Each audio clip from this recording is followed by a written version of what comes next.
What in God's fuck is this? Like, it's so dumb, it doesn't even make sense. It's a friggin' Colosseum, the destroyed Colosseum with the American flag. The Colosseum's in Rome. That's not the White House. Who are those people? Why does Donald Trump look like that? Why are you posting this? As a millennial growing up in America, I think the two things I've witnessed the most in my life are cringe internet content and national disasters. But folks, never in my life until the year of our Lord 2025 AD have I seen those two things coincide so hand in hand like they do with Donald Trump's White House Instagram page. And I haven't really seen anybody talk about this, so I would like to share with you this compilation of national disgrace and cringe by not only going through some of the more insane posts that are coming out of a White House Instagram page, but also showing you what's going on in the comments, because I think both are equally as interesting. And it's so interesting because I have never seen such a self-aggrandizing account absolutely blow up in the face of and backfire on the person in real time. Like, this is a perfect example. I was the hunted, now I'm the hunter. Clearly an AI photo or whatever. The White House captions it, they came after the wrong man. And someone else says, so you're no longer a victim after crying all these years? And what are you hunting? Underage girls, hashtag King Pedo. And we're going to jump right in here, so drop a like and subscribe if you enjoy the content. But if you don't know, on Instagram, you can pin 3 things at the top of your page, which the White House has done here. And the first thing you'll kind of see repeatedly on his Instagram page is just your very generic propaganda, right? From an authoritarian leader, stuff like this post. Donald was the young man who was going to conquer Manhattan. He takes chances that would make a less daring man shudder. To think about the arc of where he's been in, it's like some sort of mythical story or something. This sounds like political presidential talk to me. Donald Trump seems to always get stronger when challenged. My God, that guy's got resilience. Those who deal with you underestimate you and live to regret it. It's always good to be underestimated. It is not about politics. It's about our love for this great country, America, and we're not going to let it fail. I will fight like no one has ever fought before. Trump is the bodyguard of Western civilization. You want to talk about a fighter, a walk through fire? He's an absolute savage. He knows that this is much bigger than him. This is about the American people. They have no idea what they have unleashed. He was ready to go face the cameras and come out swinging. What will future Americans say we did in our brief time here on Earth? It will be defined by your vision, your perseverance, and your grit. Nothing will sway us, nothing will slow us, and no one will ever stop us. We are Americans. Ambition is our heritage. Greatness is our birthright. And the future belongs to us. Now, setting aside the fact that that feels like the edit some 14-year-old boy who just discovered the alt-right side of the internet would make about himself, I think it's really interesting for so many reasons. Not only because it's propaganda, which you see, you know, someone saying right here, propaganda. Now let's see the list. Where's the list? GIF of Jeffrey Epstein and Trump, which is crazy because I've been following this for a while, and it used to be like sycophantic losers who would just comment, "You look great," like Donald Trump was going to give them a phone call or something. But also, like, no other White House in history has been this self-aggrandizing. Like I said, then you get to some kind of more normal posts, which even here, like, you look at the comments and it's all about Epstein. Cheating at golf is not winning. List.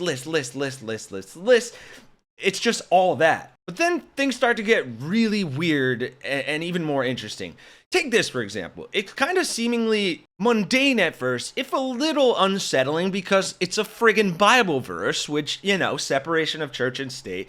But when you watch the video, it gets way darker. So the quote says, "The wicked flee when no man pursueth, but the righteous are bold as a lion." And that's from Proverbs 28:1. But when you watch what the video is actually about, it's pretty fucking sickening. They think I'm hiding in the shadows, but I am the shadows. And I can't really play the full thing because, as always, he uses copywritten music, and I guess no one cares to stop him because they don't want to get sued. although there are bands who have stood up to him. But it says, to every criminal, illegal alien in America, darkness is no longer your ally. You represent an existential threat to the citizens of the United States. Blah, blah, fucking blah. Dems might responds with Epstein fucking gif again, which is crazy because you're saying darkness is no longer your ally, and yet you're hiding behind the Epstein list and not allowing it to go out and being the exact deep state your fucking MAGA morons voted you in to destroy. That says more about them than it does Trump, but here's where it gets really fucking cringe and weird. More BS, more BS. Then you get something like this. What in God's fuck is this? Like, it's so dumb, it doesn't even make sense. It's a friggin' Colosseum, the destroyed Colosseum with the American flag. The Colosseum's in Rome. That's not the White House. Who are those people? Why does Donald Trump look like that? Why are you posting this? And they say, quote, it's not the critic who counts, not the man who points out how the strong man stumbles or where the doer of deeds could have done them better. The credit belongs to the man who is... Why is he doing this like a 14-year-old fucking MAGA loser who just discovered stoicism? And it's a quote from Theodore Roosevelt, which, frankly, he doesn't have the dignity to even warrant using. But again, the comments are so different than they used to be. Politics in the wild. Why isn't he obese in the photo? Someone else saying, am I the only one that noticed this account post stuff specifically about Trump, catering to him and how great he supposedly is, not about programs helping the American people, not about the relief to states devastated by natural disasters, not about real data on what he's actually doing to support the people of this country. It's all about me, me, me, look at me. Which is why this is blowing up in his face. Because when you make everything about you and not the real things that you are doing to help the American people, then you get absolutely destroyed by stories like the Epstein story. Just a couple more posts here and then we'll get to some Epstein updates. But look at this. They post live view. The White House, she's in her golden age.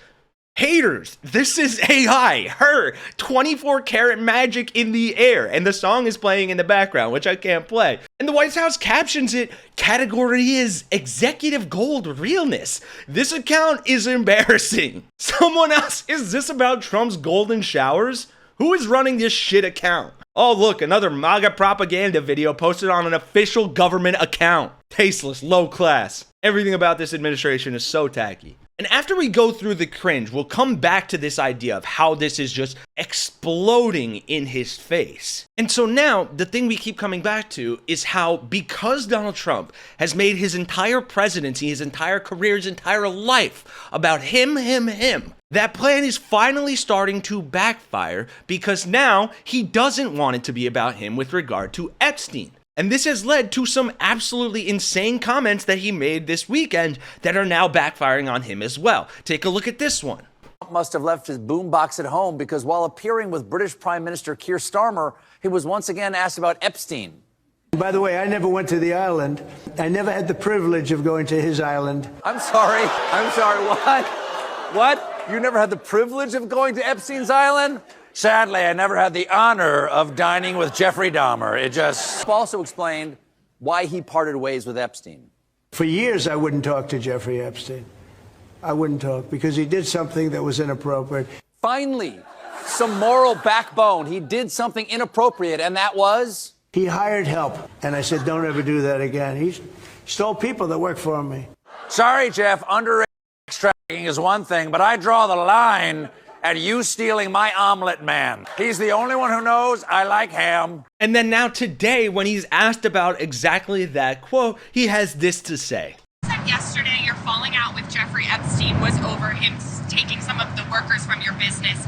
But your administration in the past said that you threw him out because he was a creep. So can you explain that discrepancy? Well, maybe they're the same thing, sort of a little bit of the same thing.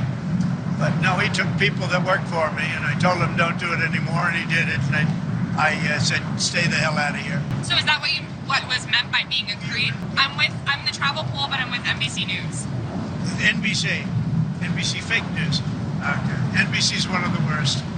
What else do you have? Right, because nothing says I'm not guilty like calling the people who are calling you out fake news. And where I'd like to end this on a high note, thankfully, is with Pete Buttigieg, who has this brilliant and brutal takedown of Donald Trump and his whole entire administration and the MAGA movement. And it's on NPR, which I love. It's just such a simple, to-the-point takedown. In terms of what it would take for him and his supporters to break faith with each other, I think we have learned it's a very high bar because Trumpism has become a worldview unto itself. But I think there are moments where he has revealed how little respect he has for his own supporters.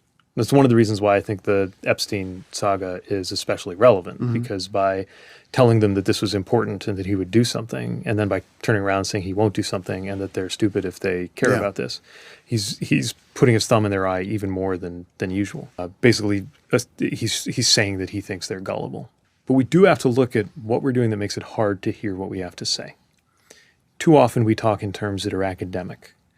And when we're talking about deeply important things, like freedom and democracy, we still have to have a way of talking about it that relates to how everyday life is different and how your everyday life is different and worse. It's that when you have an autocrat in power, he can get away with appointing incompetent people over very important things in our lives. So right now we have the Secretary of Defense in charge of defending the American people, who was accidentally texting military strike information to journalists. We have the person in charge of American public health, who is a quack who doesn't believe in medicine, and now measles is on the rise in America. We have a Secretary of Education in charge of your kids' educational well-being, who has spoken about the importance of A1, which means she does not understand that the acronym is AI, which means she does not understand the most important developments affecting education in our lifetimes. We have a Secretary of Homeland Security who sat on funding and did not allow it to go to Texas during the floods for at least 2 days for no good reason. So these things do affect you, not for academic reasons, but because of what happens if you have a loss of accountability. Those are the kinds of things I think we need to talk about before anybody can hear us in these high-minded academic discussions about freedom and democracy. Bravo, well said, simply put. And if you agree with everything that Pete just said, and would like to capitalize on the momentum that we already have from Trump's own supporters who he continues to shit on and now are thankfully shitting on him on his own White House's Instagram, then by all means support the work that we are doing here at Really American by joining our Really American Resistance, dropping a like on the video, subscribing to our channel, leaving a comment, and helping us humiliate and call out this administration every single chance that we get. Because they have been metaphorically digging their graves for a while now. And I think there is nothing better to do metaphorically than when they go low, we bury them. And we bury them deep so their idiocy never has a chance to see the light of day again. Because as you can see, folks, we are at a very clear turning point that we need to take advantage of. Shout out to all of you. Thank you for watching. Be sure to comment not only on this video, but go to Trump's Instagram, go to the White House Instagram, and leave a comment about the Epstein list on every single post you can. It's very cathartic. I like to do it. I would highly recommend it. I think you'll get pissed off by the images that you see, but boy, you'll have a great time going through the comment sections. For Really American, I'm Kenny Hess. I will see you guys in the next one.